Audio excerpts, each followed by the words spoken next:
Brent ditutup menguat 6,92% di level Rp9.275 per saham menjelang pengumuman indeks MSCI. Brent menjadi penopang utama IHSG pagi ini dengan bobot 21,91 indeks poin.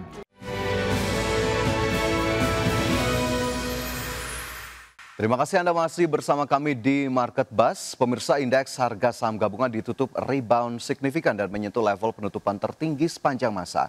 IHSG menguat ditopang penguatan saham konglomerasi Prayogo Pangestu. Brent menguat 92% di tengah sentimen indeks MSCI. Indeks harga saham gabungan atau IHSG ditutup menguat signifikan 1,36% di level 8.275,08 di akhir perdagangan Senin. Ini merupakan rekor harga penutupan perdagangan tertinggi sepanjang masa yang sebelumnya dicatatkan di tanggal 23 Oktober silam. Indeks sektoral dengan kenaikan terbesar sektor barang konsumen siklikal melesat 2,18%, sektor transportasi naik 1,93% dan sektor infrastruktur menguat 1,76%. Sedangkan indeks sektoral yang melemah sektor properti dan real estate turun dalam 2,83%, sektor barang konsumen non-siklikal melemah 0,80% dan sektor teknologi turun 0,13%. Sementara itu, saham milik Prayogo Pangestu Brent ditutup menguat 6,92% di level Rp9.275 per saham menjelang pengumuman indeks MSCI. Brent menjadi penopang utama IHSG pagi ini dengan bobot 21,91 indeks poin. Sementara emiten lain yang ikut jadi penopang IHSG diantaranya saham BBCA ditutup menguat 1,47% di level Rp8.650 per saham. Saham BRPT ditutup melesat 6,38% di level Rp3.670 per saham. Saham TLKM ditutup menguat 4,36% di level Rp3.360 per saham. Saham DSSA ditutup menguat 4,05% di level Rp88.000 per saham. Dan saham BBRI ditutup menguat 1,51% di level Rp4.040 per saham. Adapun terdapat beberapa sentimen yang dapat mempengaruhi volatilitas pergerakan IHSG di sepanjang November. Yang terdekat, MSCI akan mengumumkan tinjauan reguler untuk November 2025 di 5 November 2025. Perubahan konstituen yang diumumkan akan mulai berlaku efektif di tanggal 25 November 2025. Beberapa saham Indonesia yang disebut sebagai kandidat kuat untuk masuk indeks atau naik kelas dalam periode November 2025. Saham PT Barito Renewable Energy Tbk atau BREN yang diperkirakan telah memenuhi beberapa syarat free float dan likuiditas untuk masuk indeks MSCI. Kemudian PT Bumi Resources Mineral Tbk atau BRMS juga disebut akan masuk.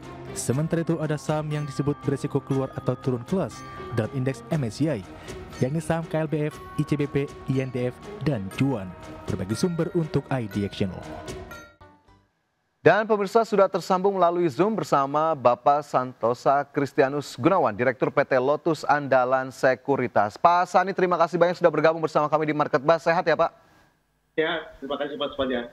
Baik Pak Sani, indeks harga saham gabungan pada perdagangan perdana November 2025 ditutup lebih dari 1% kembali menembus level tertinggi di level 8.200-an.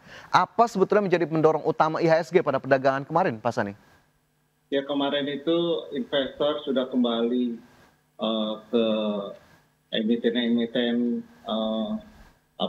perbankan, lalu kita sebut dengan emiten old school ya, di mana saham-saham yang boleh dikatakan dengan PE rendah, lalu dengan book value juga rendah, itu sekarang terjadi perburuan ya menjelang akhir tahun. Seperti itu Mas Fajar.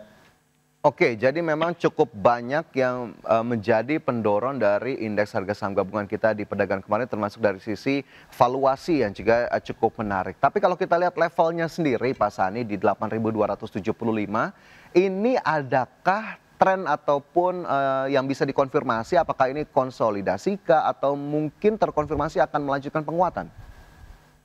Jadi kalau saya pribadi untuk indeks kita akan terus menguat ya bila tidak ada faktor eksternal ya, di mana saya melihat untuk Danantara dengan dananya sudah siap masuk ke market, dan itu menjadi satu hal yang harus kita perhatikan karena memang untuk di bursa saham boleh dikatakan ada dana atau tidak gitu yang akan masuk, atau kalau turun ada yang dana atau ada institusi yang membeli apa tidak. Nah, saya melihat bahwa dengan adanya Danantara dan mulai masuk, mudah-mudahan tahun depan juga akan menambah terus di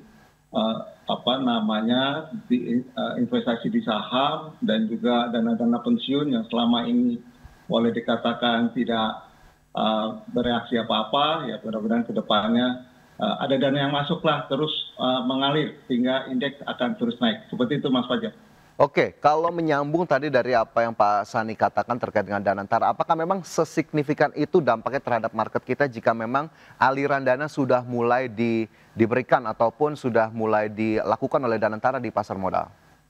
Sangat amat Mas Fajar. Itu saya sebagai pelaku pasar itu berharap memang ada institusi dari pemerintah yang masuk ke pasar modal kita untuk minimal ada investor yang beli dan ada pada saat ada yang melakukan cut loss, boleh dikatakan ada yang membeli balik lah gitu ya. Jadi kita sebagai pelaku pasar, investor-investor juga berharap untuk pas melakukan pembelian dan melakukan penjualan ada likuiditas di pasar. Seperti itu Mas. Ada likuiditas di pasar menjadi pemicu juga begitu ya untuk transaksi-transaksi di pasar apabila memang tadi likuiditas yang cukup besar mampu disediakan salah satunya oleh Danantara. Lantas melihat posisi indeks harga saham gabungan terkini, Pak Sani, kita tahu sudah tinggal kurang lebih 2 bulan lagi menuju akhir perdagangan 2025. Seperti apa sebetulnya target atau proyeksi IHSG di akhir tahun? Apakah kemudian sejauh ini sudah ada revisi dari Lotus Sekuritas terkait target IHSG? Ya kita sih terus naik ya, apalagi kata Pak Menteri Keuangan, Pak Purbaya, boleh dikatakan kata indeks ke 5.000 gitu kan, ya kita ya aja, karena kan yang punya uang kan Menteri Keuangan ya. Jadi kita berharap naik terus, seperti itu Mas Fajar. Oke, tapi optimisme ini tertangkap juga nggak sih Pak Sani dari para pelaku pasar secara umum? Oh iya, sangat amat, makanya indeks kembali naik. Jadi saya melihat untuk investor itu sudah pintar ya Mas Fajar ya. Jadi pada saat turun mereka melakukan pembelian, apalagi memang investor besar ya seperti Pak Loh Ken Hong, dia itu bermain dengan saham-saham fundamental ya. Jadi kalau dia lihat saham dalam 3 tahun belakang itu masih rugi, dia tidak menyentuh gitu walaupun ada aksi koperasi misalnya. Jadi saya melihat ada investor-investor yang dulu boleh dikatakan diam gitu ya, sekarang mereka masuk kembali, seperti itu.